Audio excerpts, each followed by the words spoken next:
moving to an independent life for people with learning disabilities. What are we talking about?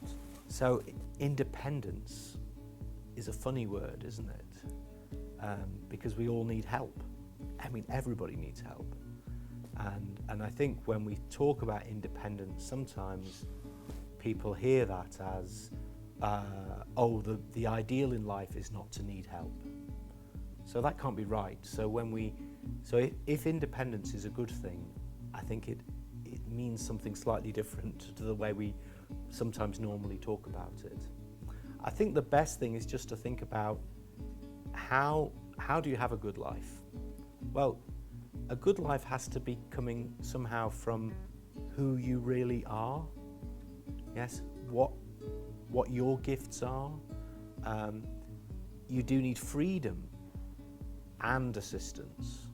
So if you're going to get assistance from others with tasks, and sometimes people with disabilities do need a bit more assistance, then it's very important that that assistance is kind of listening hard to what you really want to do, and if the person with disability should have maybe control over the assistance. So for me, independence is not about not needing help, it's about having a life of freedom in the real world. Why the word personalization? Is it so important when you try to improve the life of these people? Personalization is a slightly funny word, actually, I think. I've used it a lot in my work. It became, in English we say, a trendy word. Everybody's talking about personalization. But I think it can almost make it a little bit trivial, like having a personalized number plate on my car. I think what it should mean, what's important, is that if you are helping somebody to live a good life, then actually every aspect of life needs to be thought through from that point of view. So where do you want to live? How do you want to live? What's right for you? What kind of person do you need to provide you with assistance? These are all individual questions.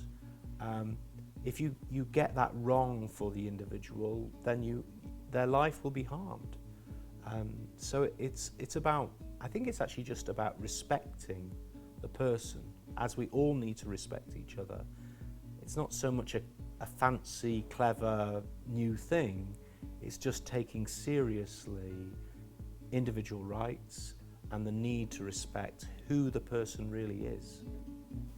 We used to look at the person with learning disabilities as a part of a collective. Why is it so important to look at each person as a different human being and not as a part of a homogeneous group? The whole idea of being part of a group like people with learning disabilities, intellectual disabilities, is a strange invention of the 19th century anyway. So we may take those words for granted now and we're kind of used to them, but it was a strange invention as part of actually institutionalizing, capturing and segregating a group of people. Previously, yes, society used to recognize that some people maybe were a bit different, maybe solved problems more slowly, or maybe were, just needed a different kind of life. But there was not this group. My friend Wendy, who has intellectual disabilities, she answers this question, she said, see me as me. Whatever group we're in, I'm in lots of groups. I'm a man, I'm from the north of England, I'm rather short, I'm in the group of short people. We can create lots of groups. They don't really help explain who Simon is, yes? To understand Simon, those groups just are, they're either irrelevant or they're only relevant to a tiny degree.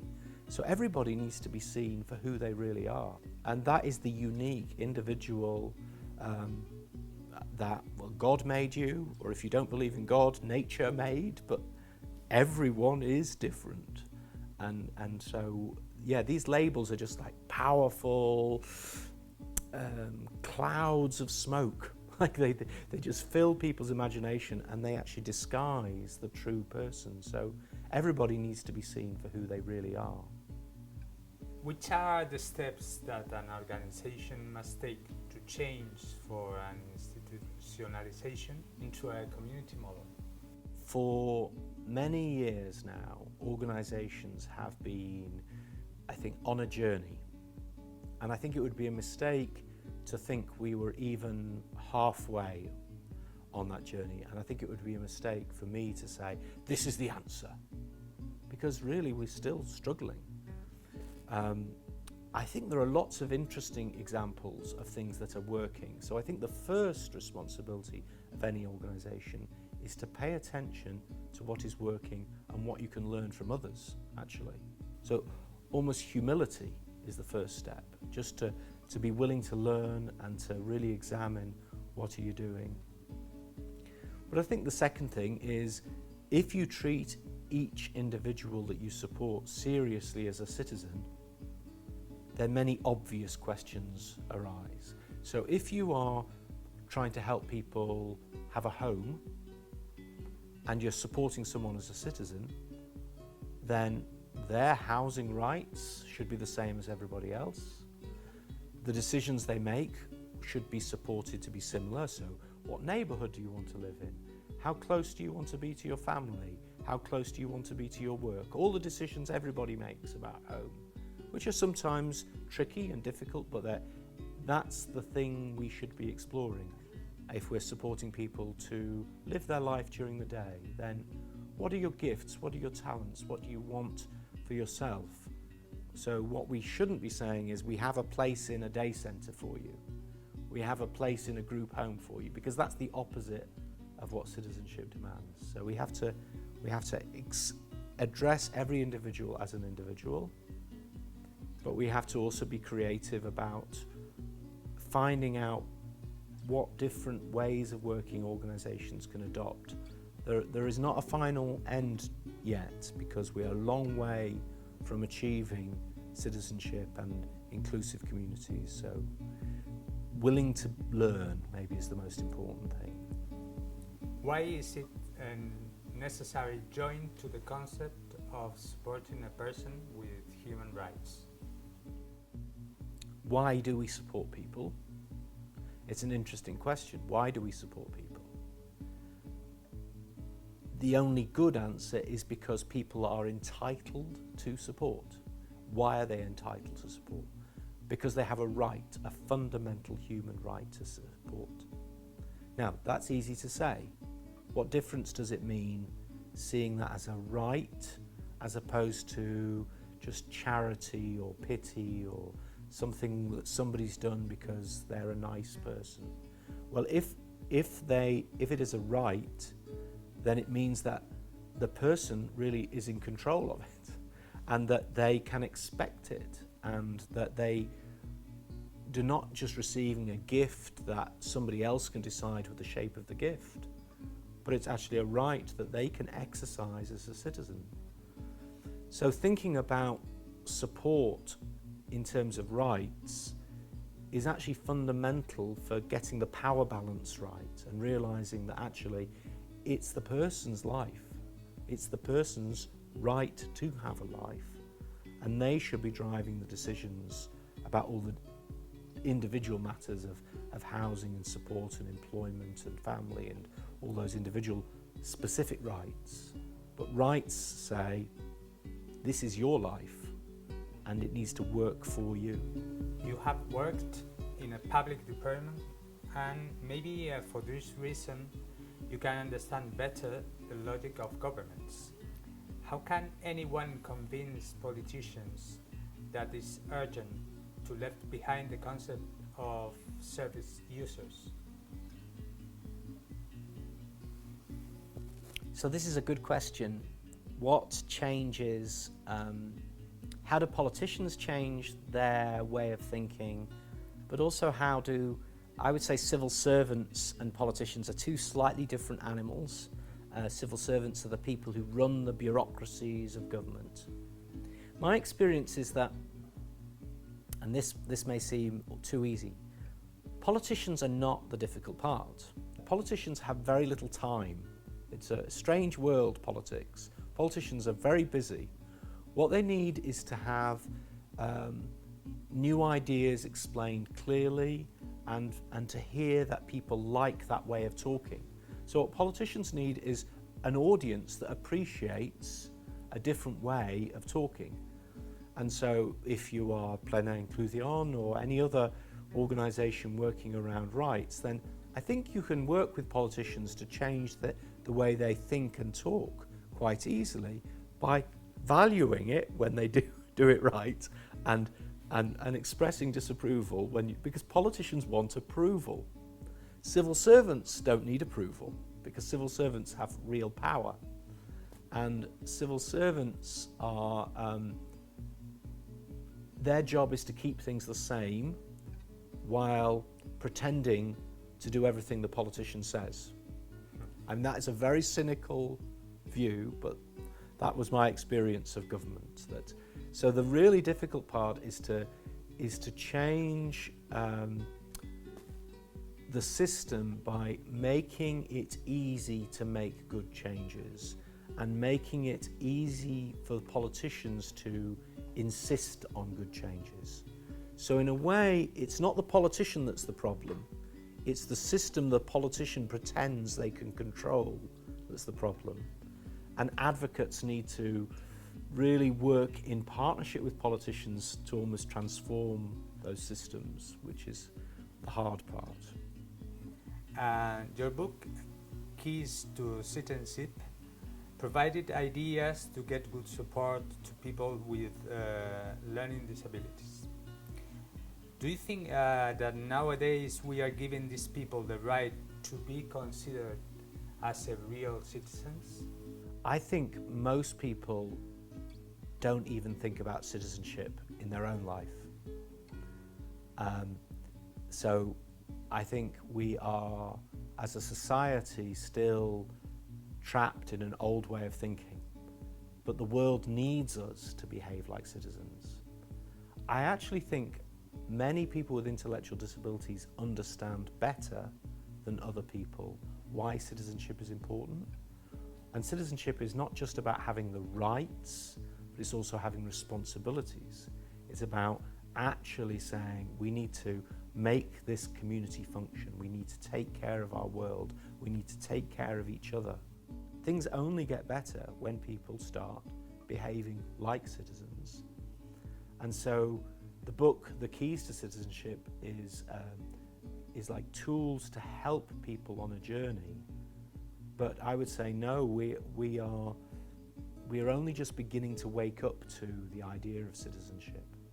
We, all of us, talk about a lot about inclusion linked to people with intellectual disabilities life. Which should be the general changes that make this world into a cooperative one to achieve that everyone matters? I think actually we need to start thinking about community much more seriously.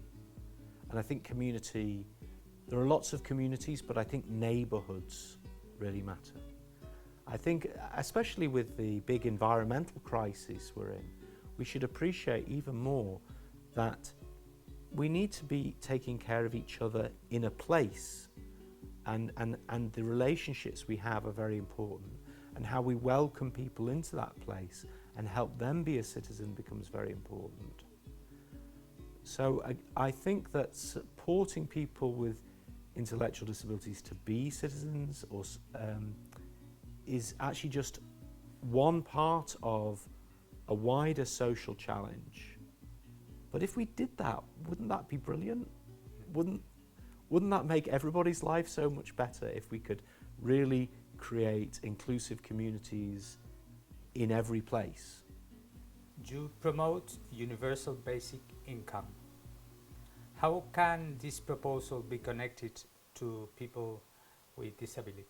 I think, is it renta basica in Spanish? Is that right? So I have I have friends in the Spanish renta basica movement. So it's a global movement, and it has a simple message, which is that everybody needs economic security, and that we actually could now provide everybody with a basic income enough to live on. So that is a kind of revolutionary movement that's gathering strength around the world. One of the questions is, how does that work for people with disabilities? I think it is actually tremendously positive for people with intellectual disabilities. One of the things it would do is it would free people up to contribute to their community in different ways much more easily, because their economic independence would be guaranteed. You could also take things like the money for support and extra assistance and include it kind of within the basic income amount, and many of us are talking about that as a technical solution. But even if we didn't do that, just taking away the fear that everybody has of complete poverty, that nothing will pick you up, would I think help everybody behave more like a citizen and help us be more welcoming and respectful. Another subject that is very present in your writing thoughts is the value of the women at the social work. What is, in your opinion, the contribution of women to develop a new way to do things in this field? We have to be careful. Women is an even bigger group than people with intellectual disabilities, and of course dangerous to generalize. But the world we live in today in many ways is designed by men, and many of the values that dominate seem really quite masculine values about being more and more powerful, having more and more money, and we solve problems in a very kind of, oh, there's a problem, let's go and fix it kind of way. I've been very lucky because I've been able to work with some women who look at things in a different way, and I think you could say it's a more feminine way, which is, I think one of the things they start with is relationships, and what they want to do through those relationships is support people to be strong from the inside. Does that make sense? Like, what's really matters is how you feel about yourself and about your place in the world, and that's how you actually start making things better in a proper way. And I have friends who've been working around women's empowerment in India, people fighting domestic abuse in the north of England, and I think that there is something connecting these different ways of working, which is really saying, you know, the respect that we need to show each other is kind of respect of the heart, and that we really need to listen to the human experience and help somebody grow their life, from the inside. You have shown your opposition to austerity policies that, for instance, have led the government decisions at Spain during the last decade. Why do you think have damaged life conditions of people with intellectual disabilities? So, I don't know about Spain, but in the United Kingdom, the government policies from 2010 targeted disabled people for cuts. And so we know that people's lives were damaged. We know that people died earlier than they should have done. We know that some government policies led to people committing suicide. I mean, so the last 10 years have been very difficult because it's been very clear that our government doesn't care about human rights. Our government has ignored United Nations reporters who've come and said, these policies are wrong, you should change them. Just totally ignored them. So I think in the United Kingdom, we've discovered that many of the systems that we assume would take care of us don't work. That things don't always keep getting better. Sometimes they get worse. So I think this is an important lesson, and maybe it applies in Spain. we've got to start taking seriously the need to organise to protect human rights. And that's an individual responsibility, but it's also a collective responsibility. We cannot just go to sleep and hope things will be better, because certainly in my country we've learnt a very harsh lesson that things can go badly wrong, and the media and big organisations don't stop those things going wrong. Thank you very much.